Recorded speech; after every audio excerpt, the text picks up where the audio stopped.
என் உயிருடன் மேலான அன்பு பாட்டாளி சொந்தங்களே, உங்கள் அனைவருக்கும் இந்த அன்புமணி ராமதாசின் பணிவான வணக்கங்கள். நல்லா இருக்கீங்களா?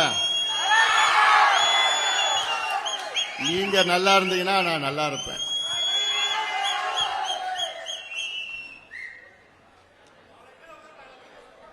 முக்கியமான தருணத்தில் இந்த பொதுக்குழு இங்கே நடைபெற்றுக் கொண்டிருக்கிறது. இந்த பொதுக்குழுவின் நோக்கம் வருகின்ற 2026 சட்டமன்ற தேர்தலிலே மக்கள் விரோத திமுக ஆட்சிக்கு ஒரு முற்றுப்புள்ளி வைத்து அவர்களை வீட்டுக்கு அனுப்பி நம்முடைய ஆட்சி, நம்முடைய கூட்டணி ஆட்சியை தமிழ்நாட்டில் அமைக்க வேண்டும் என்ற நோக்கத்தில் தான் இந்த பொதுக்குழு இங்கே வெற்றிகரமாக நடைபெற்றுக் கொண்டிருக்கிறது. கடந்த 4 நாட்களாக ஒவ்வொரு மாவட்டமாக சென்று நம்முடைய பொதுக்குழு உறுப்பினர்களை சந்தித்து நாம் எப்படி வெற்றி பெற இருக்கின்றோம் என்ற செய்தியை சொல்லி, இன்னும் 10 மாதத்திலே சட்டமன்ற தேர்தல் தமிழ்நாட்டில் வர இருக்கிறது, அதற்கு நீங்கள் தயாராக வேண்டும், நம் கட்சியை பலப்படுத்த வேண்டும், இன்னும் கூடுதலாக உறுப்பினர்களை சேர்க்க வேண்டும், இளைஞர்களை அழைத்து வர வேண்டும் என்ற இந்த செய்திகளை சொல்லத்தான் இந்த பொதுக்குழு.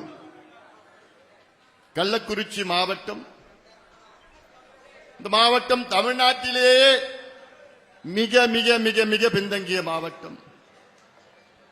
நம்முடைய இனமான காவலர், சமூக நீதி போராளி மருத்துவர் ஐயா அவர்கள் 36 ஆண்டுகளுக்கு முன்பு பாட்டாளி மக்கள் கட்சியை தொடங்கினார்கள்.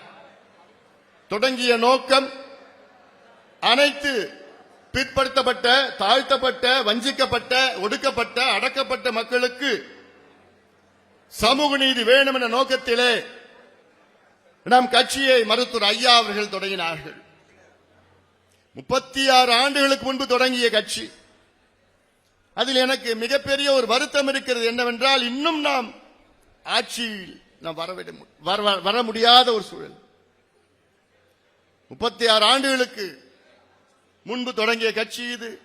தமிழ்நாட்டிற்கு எவ்வளவோ சாதனைகள் செய்த கட்சி, இந்தியாவுக்கு எவ்வளவு மாற்றங்களை கொண்டு வந்த கட்சி. நம் கட்சிக்கு அனைத்து தகுதிகளும் திறமைகளும் இருக்கிறது, செயல் திட்டம் இருக்கிறது, தொலைநோக்கு சிந்தனை இருக்கிறது, எத்தனையோ சாதனைகள் செய்திருக்கின்றோம்.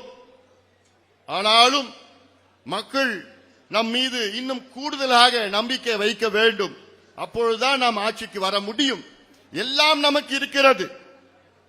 இன்னும் சொல்ல போனால் கோடான கோடி என் தம்பிகளும் தங்கைகளும் தமிழ்நாடு முழுவதும் இருக்கின்றார்கள்.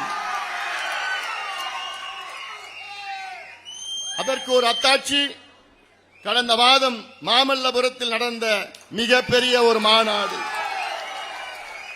ஒரே ஒரு வார்த்தை, என் தம்பிகளை என் தங்கைகளை வாருங்கள் என்று சொன்ன ஒரே வார்த்தை, அங்கே லட்சக்கணக்கான என் தம்பிகளும் தங்கைகளும் அண்ணன்மார்களும் தாய்மார்களும், இதுவரை தமிழ்நாட்டில் இது போன்ற ஒரு மாநாடு நடத்தியது கிடையாது யாரும் என்று நான் மட்டும் சொல்லவில்லை, மற்றவர்கள் சொல்லுகின்றனர்.